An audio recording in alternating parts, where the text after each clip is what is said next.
शेतकऱ्याला 10 दिवसांना मान्सून येणार आहे असा अंदाज तुम्हाला ते सरळ देतो. परत सांगतो पाऊस कसा ओळखायचा. तुम्ही काय करता, शेतात जाता, दररोज तुम्ही मुंग्याचे वारूळ बघता, पण दरवर्षी मुंग्याचे वारूळ बघत असताना वारुळाची उंची एवढी असते.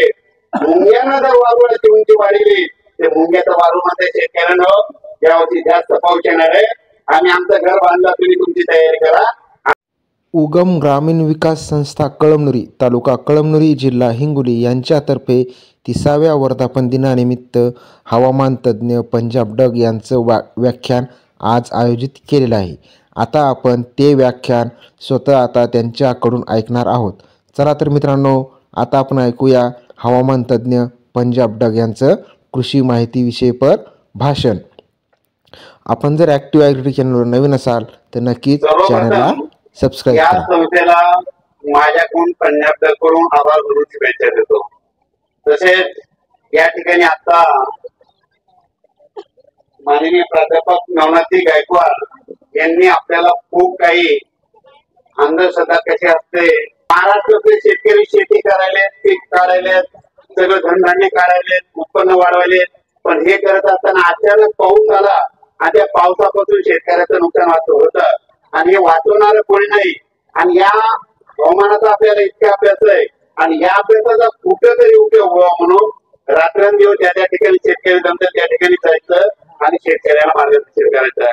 आणि एवढं या संस्थेने या ठिकाणी मला बोलीला माझा सन्मान केला, त्याबद्दल त्यांना धन्यवाद देतो.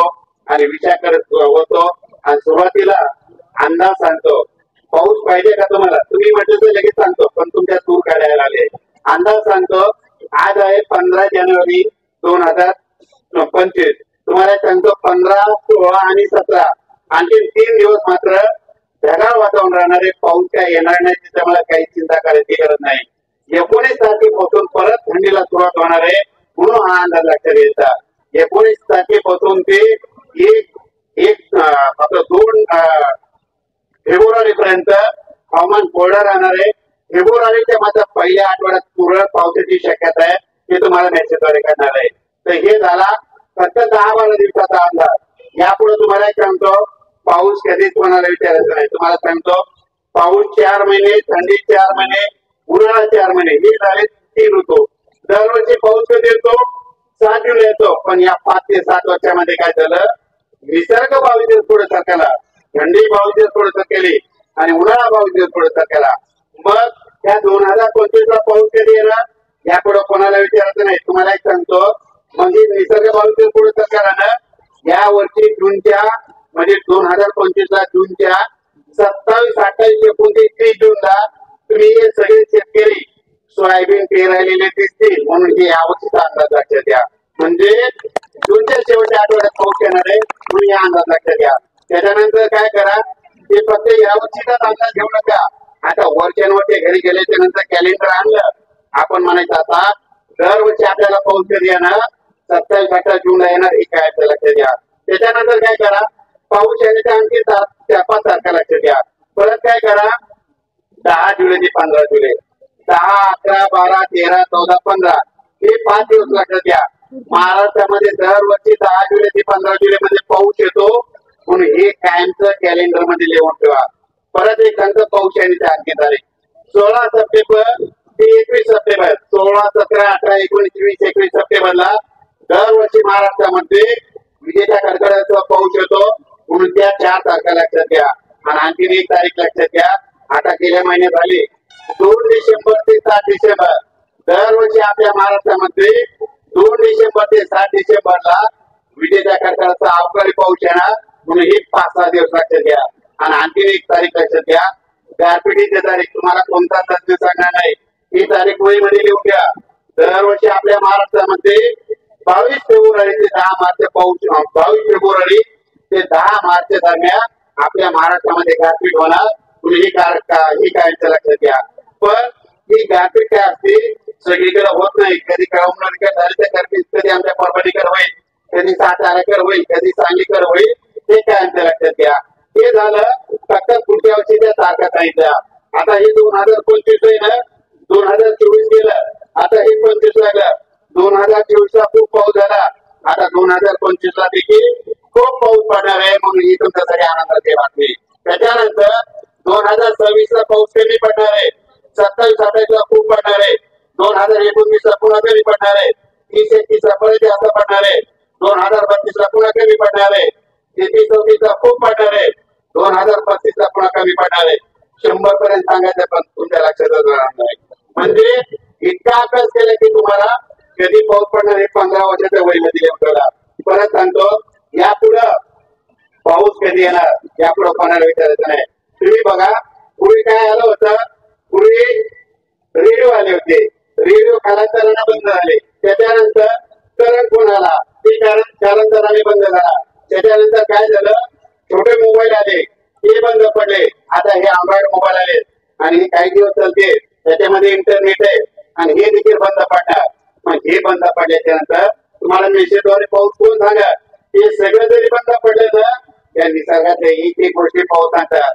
म्हणून काय करायचं, यापुढं या निसर्गाकडे लक्ष द्या. निसर्गातले एक एक झाड, एक एक प्राणी, एक एक पाऊस सांगतो. म्हणून तुम्हाला सांगतो काय करायचं, पाऊस यापुढे कोणाला विचारायचं नाही. तुम्हाला एक माहिती सांगतो, आता एक तारीख तुम्हाला कायमची सांगली, दरवर्षी जूनच्या शेवटच्या आठवड्यात पाऊस येणार, म्हणून ते कायमचं लक्ष द्या. तुम्हाला एक सांगतो, एक असं झाड आहे ते तुम्हाला पाऊस सांगतात. मग ते झाडाचं नाव सांगतो, कोणाच्या शेतात रामफळाचं झाड आहे का?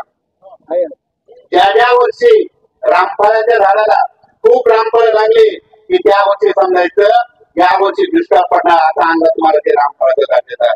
तुम्ही बघा, गेल्या वर्षी तुमच्या रामफळाला रामफळच लागले नव्हते, म्हणजे पाऊस जास्त झाला का नाही, आणि तुमच्या रामफळाला खूप रामफळ लागली की त्या वर्षी पाऊस कमी पडतो, असा अंदाज तुम्हाला ते रामफळाचं झाड देतात. परत सांगतो, एक असं झाड आहे, त्या झाडाचं नाव सांगतो चिंचाचं झाड. ज्या वर्षी चिंचाच्या झाडाला खूप चिंचा लागल्या, ते चिंचाचं झाड म्हणजे शेतकऱ्यांनो यावर्षी खूप पाऊस पडणार आहे, असा अंदाज ते तुम्हाला चिंचाचं झाड देतात. परत एक सांगतो, पाऊस एकच ओळखायचा, एक असं झाड आहे, त्या झाडाचं नाव सांगतो, म्हणजे दुष्काळ पडणार म्हणून झाड सांगतात. झाड कुठे दुष्काळ पडणार म्हणून सांगते का? पण सांगताय. तुम्हाला सांगतो, त्या झाडाचं नाव आहे बिब्याचं झाड. बिब्याच्या झाडाला खूप फुलं लागली, ते बिब्याचं झाड म्हणते शेतकऱ्याने यावर्षी दुष्काळ पडणार आहे, असा अंदाज तुम्हाला ती बिब्याचं झाड देतात. परत सांगतो शेतकऱ्यांना, एक असं झाड आहे ते तुम्हाला उन्हाळ्यामध्ये अंदाज देऊ शकतात, आणि ते झाड तुमच्या सगळ्यांच्या शेतामध्ये, आणि त्या झाडाचं नाव आहे त्या लिंबाचं झाड. उन्हाळ्यामध्ये मे महिन्यामध्ये तुमच्या लिंबाच्या झाडाला खूप लिंबू यायला लागल्या, ते लिंबाचं झाड म्हणजे शेतकऱ्यांनो त्याची खूप पाऊस पडणार आहे, असा अंदाज त्या लिंबाच्या झाडामुळे येतो. त्याच्यानंतर एक असं झाड आहे, ते झाडाचं नाव सांगतो, ते झाड काय करतं, पाऊस लवकर येणार आहे का उशीर येणार आहे म्हणून सांगतात, आणि त्या झाडाचं नाव सांगतो म्हणजे जांभळीचं झाड. उन्हाळ्यामध्ये तुमच्या शेतातील जांभळीचं झाड जांभळ पिकली आणि त्या जांभळीचं जांभळं खायला सुरुवात केली, ते जांभळीचं झाड म्हणजे शेतकऱ्यांनो यावर्षी लवकर पाऊस येणार आहे, असा अंदाज तुम्हाला ते जांभळीचं झाड देतात. परत सांगतो, पाऊस एकत्र घ्यायचा. काय करायचं, पावसाळ्यामध्ये ही पूर्व दिशा आणि पश्चिम दिशा, पावसाळ्यामध्ये दिवस मावळत असताना आकाश लाल होतं, तांबडं होतं, तांबडा आवाज झाला पावसाळ्यामध्ये, लगेच त्याचा फोटो बनवायचा आणि लगेच आपल्या मित्राला म्हणतात 3 दिवसाला पाऊस येणार आहे, म्हणून हे पाऊस येत्या काळाला करायचं. मग ते तांबडा आवाज काय असतं, वरुण राजाचं बी असतं, आणि कोणतं बी केलं त्यानंतर 3 दिवसाला होतं, म्हणून हे पाऊस येत्या काळाला करायचा. परत सांगतो, पाऊस एकत्र ओळखायचा. आपल्या घरी असे लाईट असतात, पावसाळ्यामध्ये आपल्या घरातल्या लाईटवर ट्यूबवर किडे आले, पापुळे आल्या, आपण म्हणायचं 3 दिवसात पाऊस येणार आहे, म्हणून हे पाऊस येत्या काळाला करायचा. परत सांगतो, पाऊस एकत्र ओळखायचा. निसर्गामध्ये अशा काही गोष्टी आहेत, निसर्गातले प्राणी पक्षी देखील पाऊस सांगतात.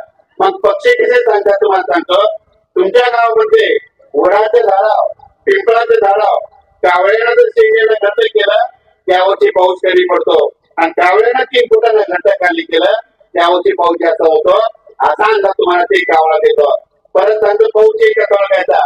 जूनच्या पहिल्या आठवड्यामध्ये तुम्ही शेतात काम करत असताना, जूनच्या पहिल्या आठवड्यात शेतात काम करत असताना तुम्ही सरड्या बघता, सरड्यानं डोक्यावर आंदोलन केला, सरड्या म्हणतो शेतकऱ्यांनो 10 दिवसांना मान्सून येणार आहे, असा अंदाज तुम्हाला ते सरडे देतो. परत सांगतो, पाऊस कसा ओळखायचा. तुम्ही काय करता, शेतात जाता, दररोज तुम्ही मुंग्याचे वारूळ बघता, पण दरवर्षी मुंग्याचे वारूळ बघत असताना वारुळाची उंची एवढी असते, मुंग्यानं जर वारुळाची उंची वाढली ते मुंग्याचं वारू मध्ये शेतकऱ्यानं यावर्षी जास्त पाऊस येणार आहे, आम्ही आमचं घर बांधलं, तुम्ही तुमची तयारी करा असं आमचं ते वारुळ देतात. परत आमचं पाऊस कसा ओळखायचा, तुम्ही बघा 1970 ला 80 ला आपले आजोबा पंजोबा होते, आपल्या आजोबा पंजोबाला अन्नात देणारे कोणी होतं का? कोणी नव्हतं. मग त्यावेळेस कोण होतं? मग हे झाड सांगत होते, एक असं झाड आहे की 1 वर्षाचा पाऊस सांगतं आणि त्या झाड तुमच्या शेतामध्ये आणखी देखील तुमच्या शेतामध्ये यायचं आणि त्या झाडाचं नाव सांगतो गावरान आंबा. आपल्याला 1 वर्षाचा पाऊस सांगतो. कसा सांगतो तुम्ही बघा, ज्या वर्षी तुमचा गावरान आंबा शेतातला पिकला आणि त्या गावरान आंब्याचा रस तुम्ही खूप खाल्ला आणि त्या गावरान आंब्याचा कैऱ्याचं लोणचं घरी केलं की सांगायचं दुष्काळ पडणार. तुम्ही बघा 2017 पर्यंत या कळमनुरीच्या लोकांनी गावरान आंब्याचा रस इतका खाल्ला, 17 पर्यंत तुम्हाला दुष्काळाला सामना करावा लागला. 18च्या नंतर बघा तुमच्या गावरान आंब्याच्या झाडाला कैऱ्याच लागले नाही, कैऱ्या नाही म्हणजे आंबे नाही लागले, आंबे नाही म्हणजे रस खायला गावरान आंब्याचा नाही घेतला म्हणजे पाऊस जास्त पडला. मग यापुढे एक गोष्ट लक्षात घ्यायची, या उन्हाळ्यामध्ये तुमचा गावरान आंबा टिकला म्हणजे गावरान आंब्याला त्या कैऱ्या लागल्या, पिकला आणि त्याचा त्या गावरान आंब्याचा रस खाल्ला की सांगायचं दुष्काळ पडणार. हा सांगा तुम्हाला ते गावरान आंबा देतो. परत आमचं पाऊस कसा ओळखायचा, निसर्गामध्ये अशा काही गोष्टी आहेत, निसर्गातले डोंगर देखील पाऊस सांगतात. तुम्ही बघा, तुम्ही दररोज गच्चीवर जाता, टेरीसवर जाता, टेरीतून दररोज तुम्ही डोंगर बघता, ते डोंगर तुम्हाला दररोज दूर दिसतात. पण पावसाळ्यामध्ये 24 तासात पाऊस येणार असला आणि तुम्ही ते डोंगर बघितला मग ते डोंगर असे जवळ आल्यासारखे दिसतात. ते डोंगर जवळ आल्यासारखे दिसू लागले, आपण मित्रांना 3 दिवसात पाऊस येणार आहे म्हणून हे पाऊस यायचं कारण लक्षात येतात. परत नंतर पाऊस कसा ओळखायचा, काय करायचं, एक सोपं कारण सांगतो. तुमच्या आमच्या मधलं ज्या माणसाला दम आहे, दमे असणाऱ्या माणसाला पावसाळ्यामध्ये आवाज आला त्या दम्याच्या लोकांना त्रास होतो. पण त्रास झाला की आपले घरचे काय करतात, त्या दम्याच्या पेशंटला डॉक्टर कडे घेऊन जातात. डॉक्टरने त्यांना तिकडे ऍडमिट केलं, आपण म्हणायचं 3 दिवसात पाऊस येणार आहे म्हणून हे पाऊस येतं कारण लक्षात येतं. त्याचं शास्त्रीय कारण सांगतो, आभाळ आल्याच्या नंतर ऑक्सिजनचं प्रमाण कमी असतं, आर्द्रता जास्त असते, आर्द्रता जास्त असल्यामुळे त्यांना श्वसनाचा त्रास होतो. आपल्या शेजारच्या दम्याच्या पेशंटला म्हणजे ऍडमिट केलं, आपण म्हणायचं 3 दिवसात पाऊस येणार आहे, सगळ्यात सोपं हे कारण लक्षात येतं. परत नंतर पाऊस कसा ओळखायचा, निसर्गामध्ये अशा काही गोष्टी आहेत, लाकडं सुद्धा पाऊस सांगतात. तुम्ही बघा ऑगस्ट आणि सप्टेंबर महिन्यामध्ये तुमच्या घरचा लाकडी दरवाजा पाऊस सांगतो. घरचा लाकडी दरवाजा कुठे पाऊस सांगतोय का, पण सांगतोय ऑगस्ट आणि सप्टेंबर महिन्यामध्ये तुमच्या घरची लाकडी दरवाजी लागण गेली, हे दरवाजे म्हणतात शेतकऱ्यांना 10 दिवसात असं तर 10 पाऊस पडणार आहे असा अंदाज ते दरवाजा देतो. परत सांगतो आणखी कसा ओळखायचा, तुम्ही काय करता, शेतात जाता, गच्ची उभारता, दररोज आकाशामधून विमान जाता, त्या विमानाचा आवाज तुम्हाला कधीच येत नाही. पण पावसाळ्यामध्ये तुम्ही शेतात गेल्याच्या नंतर विमानाचे आवाज येऊ लागले, आपण म्हणायचं 3 दिवसात पाऊस येणार आहे म्हणून हे पाऊस याच्या कारण लक्षात येतं. परत सांगा आणखी एक पाऊस कसा ओळखायचा, काय करा, ही तारीख तुम्हाला कोणता तज्ञ सांगणार नाही. जून मध्ये पाऊस नाही पडला, जुलै मध्ये पाऊस नाही पडला, ऑगस्ट मध्ये पडला नाही, तुम्हाला कोणता तज्ञ सांगणार नाही. मग त्यावेळेस काय करतं, शास्त्र दुष्काळ म्हणून काय करतं. पण यापुढे ही गोष्ट लक्षात घ्या, ही गोष्ट कायमची लक्षात घ्या, जून मध्ये पाऊस नाही पडला, जुलै मध्ये पाऊस नाही पडला, ऑगस्ट मध्ये नाही पडला, मग काय करा, घरी गेल्याच्या नंतर कॅलेंडर मध्ये 20 सप्टेंबर ही तारीख लक्षात घ्या. 20 सप्टेंबरला बंगालच्या खाडीमध्ये एक चक्रीवादळ तयार होणार आणि ते आज येणार आणि त्याचा पाऊस आपल्याला पडणार आणि आपली ज्वारीची पेरणी करून देणार, ते कायमचं वहीमध्ये लिहून ठेवा. परत सांगतो पाऊस कसा ओळखायचा, काय करा, 11 जूनला दुपारी 12 वाजता आकाशात वरती बघायचं. 11 जून दुपारी 12 वाजता आकाशात वरती बघायचं. सूर्याला जर कळत दिसलं, निसर्गमंत्री शेतकऱ्यांनो यावर्षी दुष्काळाचं संकट आहे असा अंदाज तुम्हाला 11 जूनला दुपारी 12 वाजता होतो. आणखी परत सांगतो काही गोष्टी, काय करायचं, निसर्गामध्ये अशा काही गोष्टी आहे, तुम्ही उन्हाळ्यामध्ये हळद काढत असताना तुम्हाला अंदाज कोणी देत नाही, मग कसा ओळखायचा अंदाज, तुम्ही शेतामध्ये उन्हाळ्यात हळद काढायले आणि तुम्हाला काय होतं, तुमच्या शेतामधून वावटोळ जातात बघा, त्याला वाटोळी म्हणतात, कोणी वाळूट म्हणतात. वावटोळ गेल्याच्या नंतर मग ते वावटोळ आपल्याला अंदाज देऊन जातात. उन्हाळ्यात तुम्ही हळद काढताना कांदे काढताना तुमच्या गावातून असं वावटून गेल्या बोरवारे गेले तिला ते वावटूमध्ये शेतकऱ्याला 7 दिवसाला पाऊस येणार आहे, तुम्ही तुमचं पीक झाकून ठेवायची तयारी ठेवा असा अंदाज ते तुम्हाला देऊन जातात. परत त्यांचा पाऊस येईल का घ्यायचा काय करायचा. आता तुम्ही ज्या ज्या गावाला तुमच्या गावामध्ये मंदिर आहे बघा आणि त्या मंदिरामध्ये दीपावलीच्या अगोदर काकड्याचं भजन चालू असतं आणि दीपावलीच्या अगोदर काकड्याचं भजन चालू असताना त्या ठिकाणी त्या गावाचे भजन करी काय करतात असं लाऊड स्पीकर लावून पहाटे 4 वाजल्यापासून तिथं अभंग म्हणतात आणि अभंग म्हणत असताना तुमच्या गावच्या लाऊड स्पीकरचा अभंगाचा आवाज बाजूच्या गावच्या लोकांना गेला की आपण म्हणायचं 3 दिवसात पाऊस येणार आहे म्हणून हे पाऊस येतं करायला लक्ष देतं. परत सांगतो पाऊस येईल का घ्यायचा. निसर्गामध्ये अशा काही गोष्टी आहेत निसर्गातल्या प्राणी पक्षी याच्यावरून देखील पाऊस ओळखत येतो. तुम्ही शेतात काम करत असताना म्हणजे पावसाळ्यामध्ये शेतात काम करायले आणि सरपटणारे पाणी म्हणजे साप बाहेर समजा निघायला लागले, साप रोडवर दिसायला लागले आणि त्यावेळेस पाऊस नसला आणि अचानक साप निघायला लागले, आपण म्हणत आता 3-4 दिवसात पाऊस येणार आहे म्हणून हे पाऊस येतं कारण हे झालं पाऊस येण्याचे कारण. आता तुम्हाला विजेबद्दल सांगतो. वीज म्हणजे हे नाही आकाशातील वीज.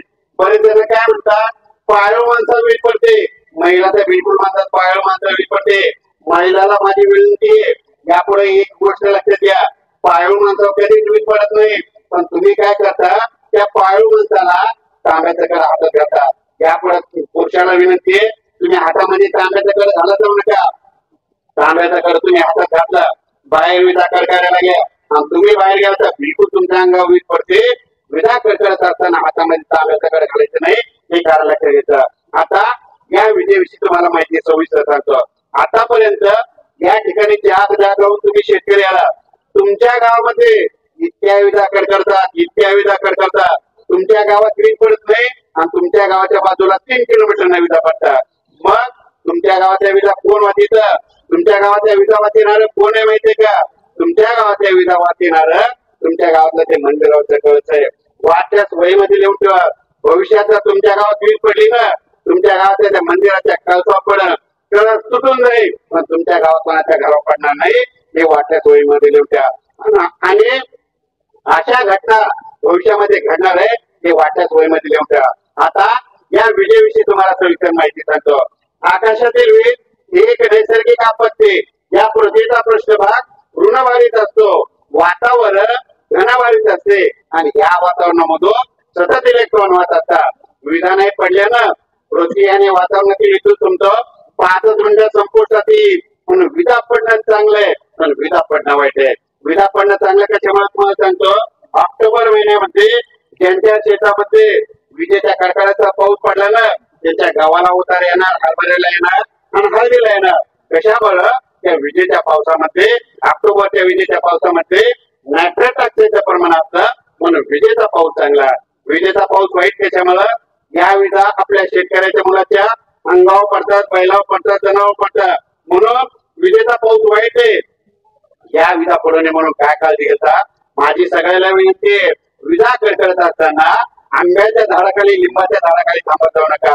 झाडावर जवळपास 16% विजा पडतात पण झाडा वीज कशामुळे पडते कारण की झाडाची मुळी जमिनीमध्ये पाण्यापर्यंत गेलेली असते आणि वीज काय करते आर्थिकला शोधत राहते म्हणून विजा कडकडत असताना झाडाखाली थांबायचं नाही.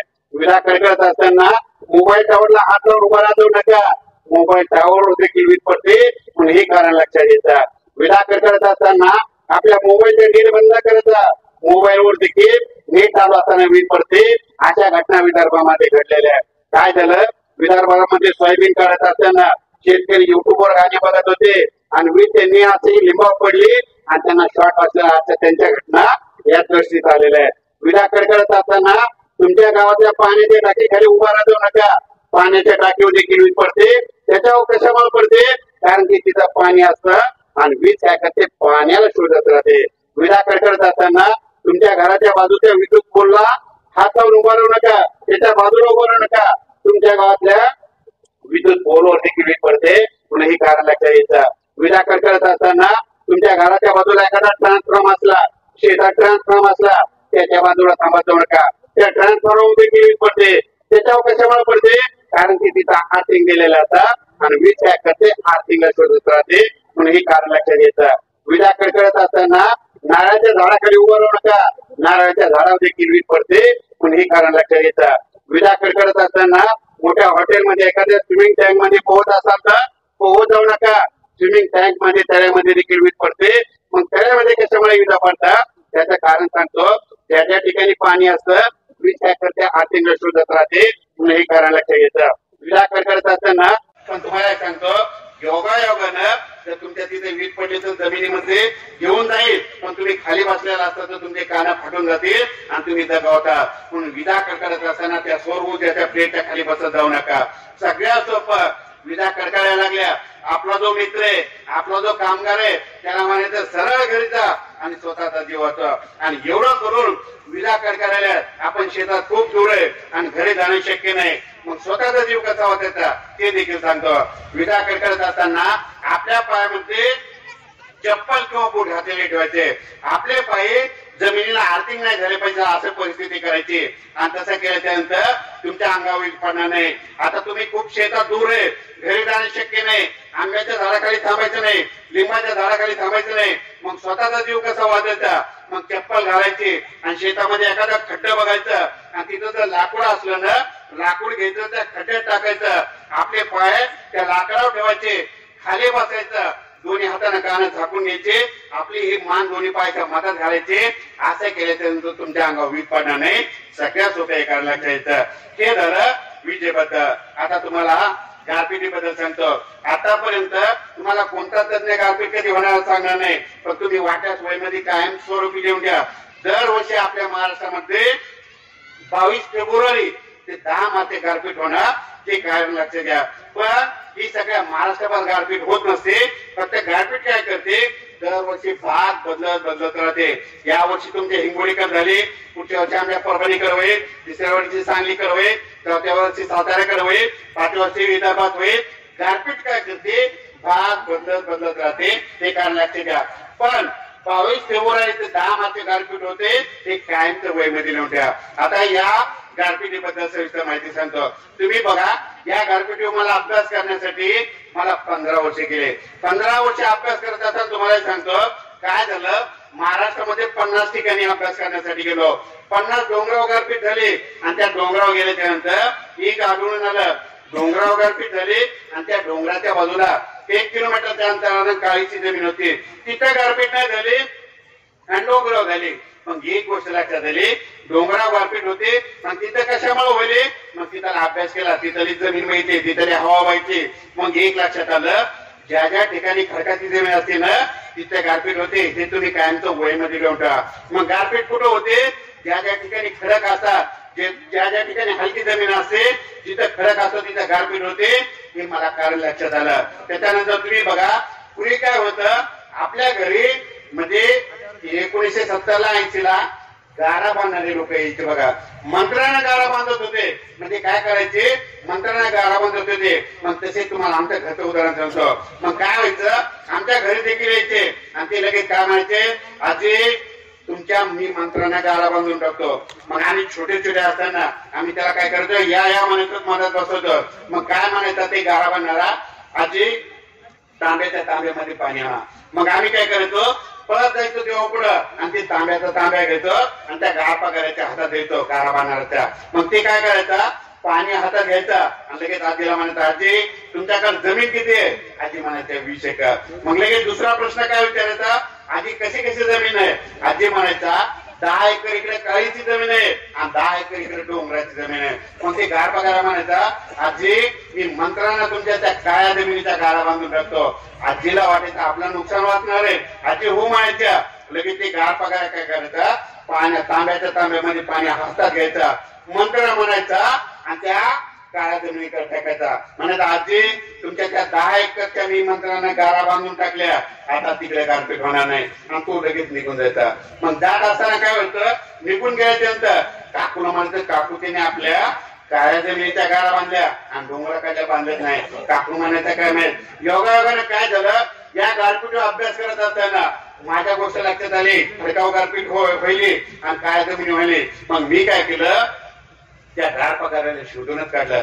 त्यांच्या घरी गेलो, त्यांना म्हटलं मला फक्त 2 प्रश्नाचे उत्तर द्या.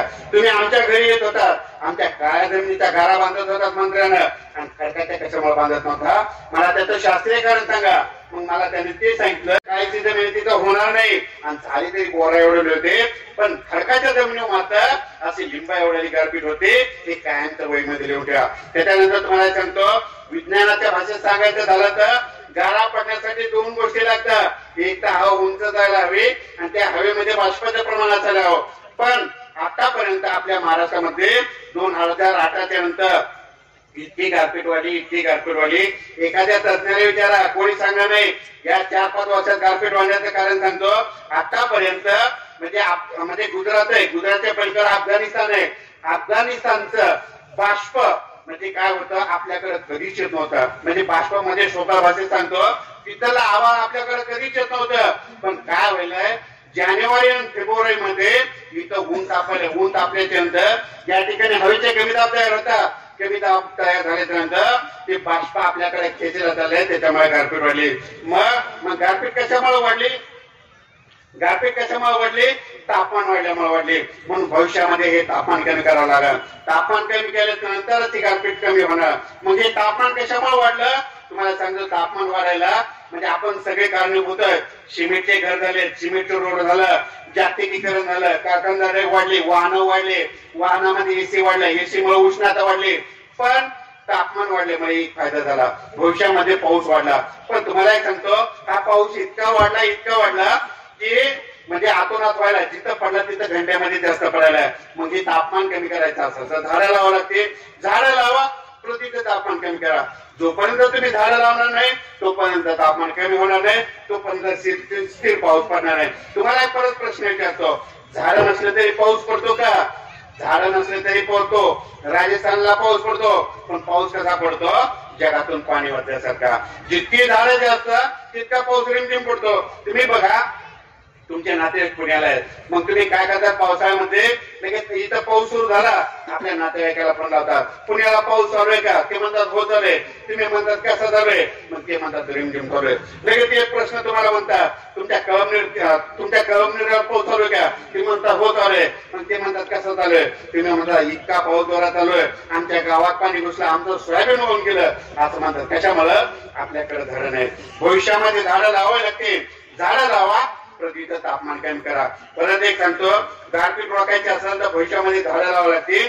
झाडं लावा आणि पृथ्वीचं तापमान कमी करा. या ठिकाणी सर्व शेतकरी जमलेत म्हणून सांगतो. काय अवघ्या आता परत एक प्रोग्राम असल्यामुळं फक्त 5 मिनिट वेळ होतो. यापुढं तुम्हाला एक सांगतो, काही तुम्हाला 2-4 गोष्टी सांगतो, तेवढ्यामध्ये कायमचं लक्ष घ्या.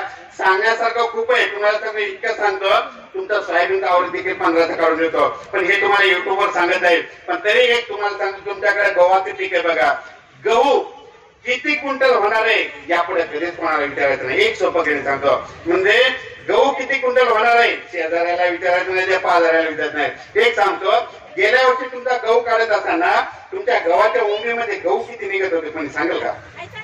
किती? 40? हो 30. आता यापुढे तुम्हाला सांगतो, या वर्षी तुम्ही गहू केलाय ना, किती क्विंटल होणार आहे याच्या पुढे कधी कोणाला विचारत नाही. तुम्ही एकरभर गहू केला आणि तुमच्या गहू काढत असताना त्याची उंबी तोडायची आणि तुमच्या उंबीमध्ये 3 गहू निघाले, तुम्ही म्हणायचे 1 क्विंटल होणार, ते कारण लक्षात येतं. आणि तुम्ही इथं या ठिकाणी शेतकरी म्हणले होते की 35 गहू होते म्हणून त्यांचे गेल्या वर्षी, पण त्या 35ला काय करायचं, 3 न भागायचं. 3 6 म्हणजे जवळपास 12 क्विंटलचा उतार आला असं, ते कारण लक्षात येतं. 20 जर गहू निघाले उंबीमध्ये तर साहित्रिक 18 म्हणजे 6 क्विंटलचा उतार येईल, हे कायमचं लक्षात घ्यायचं. ऊस आहे का कोणाकडे? ऊसाला कांडे किती होते कोणी सांगेल का? 32. किती होते? 32 का? 32. आता ऊस किती टन होणार आहे यापुढे कधीच विचारत नाही. तुम्हाला एक सोपं गणित सांगतो, तुम्ही एकरभर ऊस केला, शेजाऱ्याला विचारत नाही, काय नाही, ते स्लेप व्हायला विचारत नाही.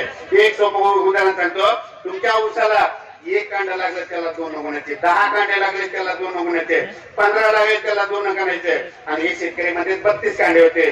32 गुणिले 2 म्हणजे 32 उतार 65 एक टनाचा उतार आला. किती उतार आला होता? 60 बरोबर ती गोष्ट लक्षात येते. ऍक्युरेट मोजा असं तर आणखीन कळत आहे. परत एक सांगतो, सोयाबीन किती क्विंटल होणार आहे कधीच कोणाला विचारत नाही. गेल्या वर्षी तुमच्या सोयाबीन मध्ये यावर्षी सीझन संपल्यानंतर सोयाबीनच्या झाडाला सरासरी किती होत्या? सरासरी 40-50. आता यापुढे तुम्हाला सांगतो सोयाबीन किती क्विंटल होणार आहे कधीच कोणाला विचारत नाही. तुम्हाला एक माहिती असं सांगतो, सोयाबीनच्या झाडाला 6 शेंगा लागल्या ती 1 क्विंटल सोयाबीन होते. किती होते? 1 क्विंटल. आता तुमच्या शेतामध्ये जायचं, शेतातले 3 झाड उपटायचे, एकाला 40 शेंगा, एकाला 50 आणि एकाला 60 असल्या ते मधला पकडायच्या. आपण 50 पकडू, त्या 50ला 6 भागायचं, 6-7 बेचा 6-8 म्हणजे 8 क्विंटलचा उतार आहे ना. 7 शेंगा असल्या तर 10 आहे ना. असं 6 भागायचं हे करायला येतं. वेळेचं बंधन बघता सांगण्यासारखं खूप आहे.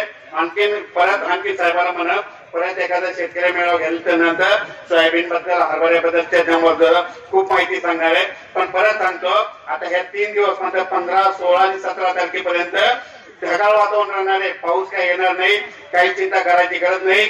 19 तारखेपासून पुन्हा थंडी वाढणार आहे.